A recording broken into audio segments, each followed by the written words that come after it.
The Sonic the Hedgehog franchise is really interesting for a lot of reasons, and I've talked about how obsessive the fans are, how the series doesn't live up to the hype.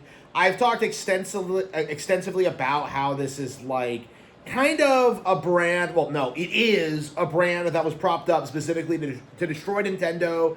I've gone into depth about how Sonic is more of like a meme than beloved for what it actually is. Like nobody actually likes Sonic. Nobody watches the cartoons. Nobody cares about the characters or the lore or any of the games. I gotta go fast. You know, like that's all anybody like remembers or cares about when it comes to this IP.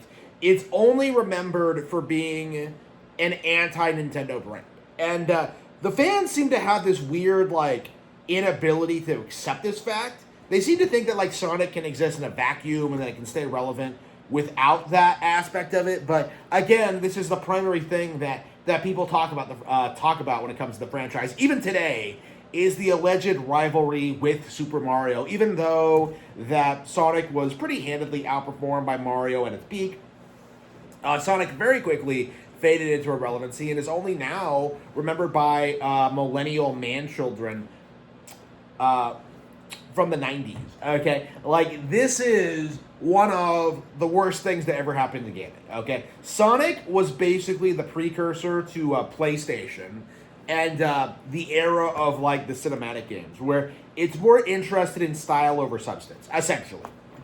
That's basically what Sonic the Hedgehog is. That's why so many people were obsessed with it. Like, it appealed to non-gamers who hated Nintendo and wanted to see them fail. But one of the things I find interesting about this, and the thing I don't think I've ever really talked about before, is this weird, like, fixation among Sonic fans to try and do this thing where they try and LARP like they're hardcore Japanese culture enthusiasts. Okay? They do this thing where, like, oh, yeah, Sonic needs to embrace its Japanese roots in order to become more successful. It's kind of similar to like how anime fans will talk about how like Western adaptions of manga and anime series tend to butcher the plot and the characters and the story for various reasons. You know, unlike with Sonic though, like those actually have a purpose. You know, there are actual clear differences in between like Western versions of anime with like the voice actors like being political activists, with like them attempting to like defeminize women, attempting to like censor things. There's so much about like the anime localization industry that like you could say like butchers the product. Sonic is interesting in the sense where like this is an American brand. Okay, at its core, Sonic is and always has been American. This is something that was created by an American company and kind of had like the illusion of being a Japanese brand. Sega was founded in Hawaii. Nobody knows who originally created the characters of Sonic. The narrative has always been it was the brand poaching from other studios, but the reality of it was Sonic was almost assuredly a product of the Western market. The character was designed by Westerners, by a Western company, pretending to be Japanese. It was sold to Americans as like an alternative to Sonic. Like as a Japanese character from a Japanese video game franchise. And in actuality, Sonic's core audience, his core creative team, people like Ken Penders and stuff like that. The most well-known, recognizable names involved in Sonic's lore and history. Like, you think back to things like Sad I Am and, like, the Steve Urkel show and, like, even now the live-action movies. Like, what you get is this extremely Americanized product with no real discernible Japanese elements at all. Like, maybe you'll get some obscure OVA that was made by some, like, Japanese studio. But in general, like, Sonic was always a brand targeted towards Americans, with American creators. There has never really been Japanese DNA in Sonic the Hedgehog. It is essentially a knockoff product of Mario in Disney.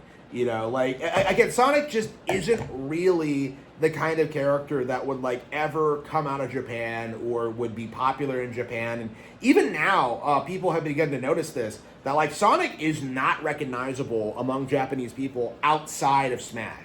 Okay, Sonic has never been relevant there. He's never been popular there. Like, he was never Sega's mascot in Japan.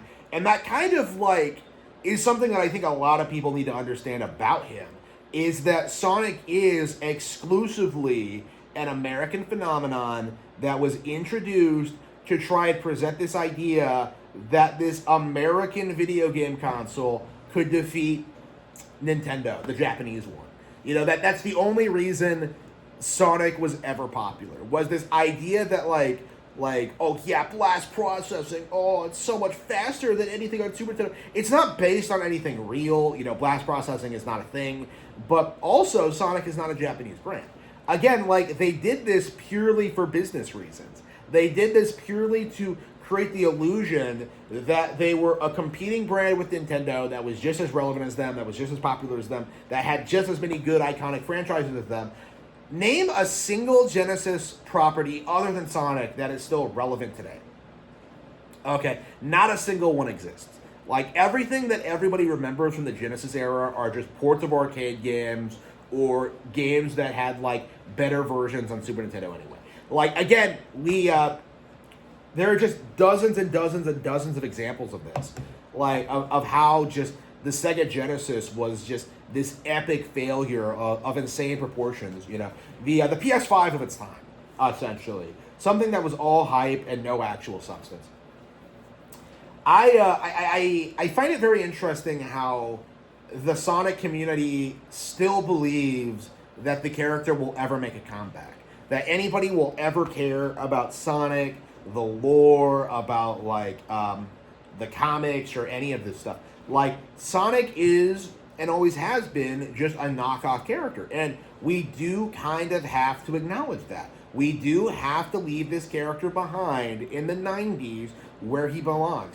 The industry has evolved far past Sonic the Hedgehog. You know, Pikachu is really interesting, because Pikachu was a way more popular character right out of the gate. You know, Pokemon was a bigger brand than Sonic, like, almost immediately, with a way more successful iconic anime, with a better manga series. You know, it's an actual Japanese brand. You know, you don't see people obsessing over Pikachu the same way. Like, maybe fans will have a Pikachu plushie, but I don't sit here going like, oh yeah, the time of Pikachu is here. Someday Pikachu is going to be the most viable Pokemon in competitive, and it's going to have its own spin-off product, and it's going to be... No, Pikachu is just a Pokemon. Like, it's just another Nintendo character.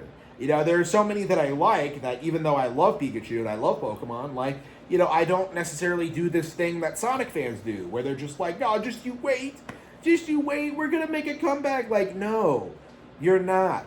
And it is high time that you accept that.